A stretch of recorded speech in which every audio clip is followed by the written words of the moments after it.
किसी भी देश की पहचान उसके कानून से होती है, पर जब बात भारत के संविधान की आती है तो ये सिर्फ नियमों की एक किताब नहीं है। ये एक जीता जागता दस्तावेज है, एक कलाकृति है जिसमें पूरे राष्ट्र की आत्मा बसती है। तो भारत के संविधान को जो बात सबसे खास बनाती है वो है इसके बनने का तरीका। देखिए, इसकी जो ओरिजिनल कॉपी है वो प्रिंटेड नहीं है, उसे पूरी तरह से हाथ से लिखा गया था। और यही बात इसे दुनिया के सबसे अनोखे कानूनी दस्तावेजों में से एक बनाती है। ये कानून तो है ही, पर उससे कहीं बढ़कर एक बेमिसाल कलाकृति भी है। तो सवाल ये उठता है कि वो कौन लोग थे, वो कौन कलाकार थे जिन्होंने एक कानूनी दस्तावेज में जान डाल दी। क्योंकि ये सिर्फ नेताओं और कानून बनाने वालों का काम नहीं था, इसके पीछे कलाकार थे, दूर की सोचने वाले लोग थे। आखिर कौन थे वो लोग? तो चलिए जानते हैं। इस पूरे महान काम के पीछे दो बड़े नाम थे, दो ऐसे कलाकार जिन्होंने इस पांडुलिपि को, इस मैन्युस्क्रिप्ट को असल रूप दिया। एक ने अपनी कलम से शब्दों को संवारा और दूसरे ने अपनी कला से तस्वीरों में जान डाल दी। तो पहले थे प्रेम बिहारी नारायण रायजादा। ये वो कैलीग्राफर थे जिन्होंने पूरे संविधान को अपनी खूबसूरत हैंडराइटिंग में लिखा।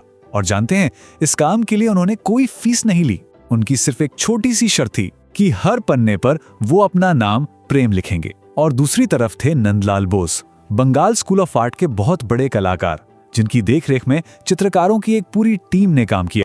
अब ये जानना बहुत जरूरी है कि नंदलाल बोस और उनकी टीम का ताल्लुक बंगाल स्कूल ऑफ आर्ट से था। ये सिर्फ एक आर्ट स्टाइल नहीं था, बल्कि ये बंगाल रेनेसां का एक बहुत बड़ा सांस्कृतिक आंदोलन था। इसका मकसद था ब्रिटिश प्रभाव से हटकर भारत की अपनी असली कला को फिर से जिंदा करना। तो सवाल यह है कि इन कलाकारों ने संविधान के पन्नों को सजाने के लिए आखिर चुना क्या? उनकी सोच क्या थी? उनका विजन क्या था? इसका जवाब हमें उन तस्वीरों में मिलता है जो उन्होंने चुनी। नंदलाल बोस और शांति निकेतन की उनकी टीम ने संविधान के जो ओरिजिनल 22 पार्ट्स थे, उन सभी के लिए एक एक तस्वीर बनाई, यानी कुल 22 तस्वीरें। और हर तस्वीर अपने आप में एक कहानी कहती है। और ये कहानियां कोई छोटी मोटी नहीं है, ये भारत के 5000 साल के इतिहास को अपने अंदर समेटे हुए हैं। सोचिए, मोहनजोदारो से शुरू होकर वैदिक काल तक, फिर रामायण और महाभारत के दौर से गुजरकर मौर्य और गुप्त साम्राज्य तक, इसके बाद मध्यकाल और फिर भारत का स्वतंत्रता संग्राम, सब कुछ। यहां तक कि हिमालय, रेगिस्तान और समंदर जैसे हमारे प्राकृतिक नजारों को भी जगह दी गई। ये वाकई एक बहुत गहरा सवाल है। इन तस्वीरों को सिर्फ सजावट के लिए नहीं चुना गया था। कलाकारों ने इतिहास के इन पलों को इसलिए चुना क्योंकि वे इन्हें कल्चरली फाउंडेशनल मानते थे। यानी ये वो पल थे जो भारत गणराज्य की सांस्कृतिक नींव रखते थे। तो चलिए अब कुछ खास तस्वीरों और उनके मतलब को थोड़ा और करीब से देखते हैं। हर तस्वीर संविधान के उस हिस्से की आत्मा को दर्शाती है जिसके लिए उसे बनाया गया है। जैसे कि पार्ट 2 जो नागरिकता यानी सिटीजनशिप के बारे में है, इसे एक वैदिक आश्रम या गुरुकुल के सीन से सजाया गया है। ये तस्वीर सिटीजनशिप के आइडिया को हमारी पुरानी परंपराओं, हमारे समुदाय और हमारी शिक्षा व्यवस्था से जोड़ने की एक गहरी कोशिश है। अब देखिए पार्ट 5 जो द यूनियन के बारे में है। इसके लिए महात्मा बुद्ध के जीवन से वो सीन लिया गया है जब वो अपना पहला उपदेश दे रहे थे। यहाँ पर यूनियन यानी संघ के विचार को शांति, एकता और धर्म की शिक्षाओं के साथ जोड़ा गया है। इसी तरह पार्ट 16 जिसमें स्पेशल प्रोविजंस की बात है, वहां हमें योद्धा राजा शिवाजी और सिख गुरु गोबिंद सिंह के चित्र मिलते हैं। ये दोनों ही शख्सियतें आप देखिए प्रतिरोध और संप्रभुता का प्रतीक हैं, और यही उस हिस्से की भावना भी है। और फिर ये कहानी पहुंचती है हमारे सबसे ताज़ा इतिहास तक, आज़ादी की लड़ाई तक। स्वतंत्रता आंदोलन को दिखाने के लिए महात्मा गांधी के दांडी मार्च और नोआखली की उनकी शांति यात्राओं के सीन बनाए गए।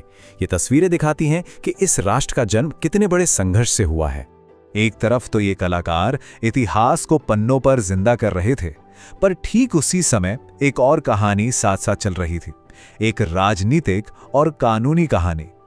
ये कहानी थी राष्ट्र निर्माण की।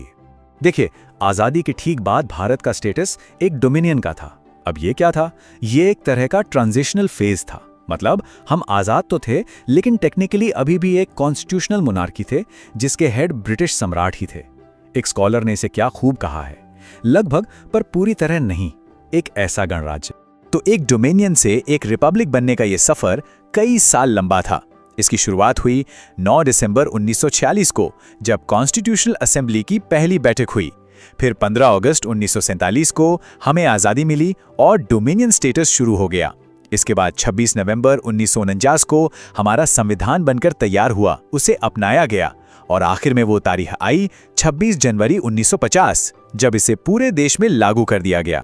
और इसी तारीख के साथ वो दोनों सफर, कला का भी और राजनीति का भी, अपने मुकाम पर पहुंचे। एक नए राष्ट्र का जन्म हुआ। 26 जनवरी 1950 वो दिन था जब वो हाथ से लिखा गया दस्तावेज, जिस पर कलाकारों ने, कैलीग्राफर्स ने सालों मेहनत की थी, वो लागू हुआ। और इसी के साथ डोमिनियन ऑफ इंडिया बन गया रिपब्लिक ऑफ इंडिया। कला और कानून दोनों मिलकर एक राष्ट्र का मुकद्दर लिख रहे थे। और आज संविधान की वही ओरिजिनल हाथ से लिखी हुई कॉपी भारत की संसद की लाइब्रेरी में एक खास हीलियम फील्ड केस में बहुत संभाल कर रखी गई है। ये एक ऐतिहासिक धरोहर है जो आने वाली पीढ़ियों को कला और कानून के इस बेमिसाल संगम की कहानी सुनाती रहेगी। तो आखिर में सवाल यही है, एक संविधान किसी देश के लिए कानून तो बना देता है, पर उसकी कला, उसकी पहचान के बारे में क्या बताती है? भारत का संविधान इस बात का सबसे बड़ा सबूत है कि किसी देश का बुनियादी दस्तावेज सिर्फ नियमों की लिस्ट नहीं हो सकता, वो इतिहास, संस्कृति और सपनों का एक जीता जागता कैनवस भी हो सकता है। एक ऐसा कैनवस जो बताता है कि एक देश की जड़ें कहाँ हैं और भविष्य में उसे किस दिशा में जाना है।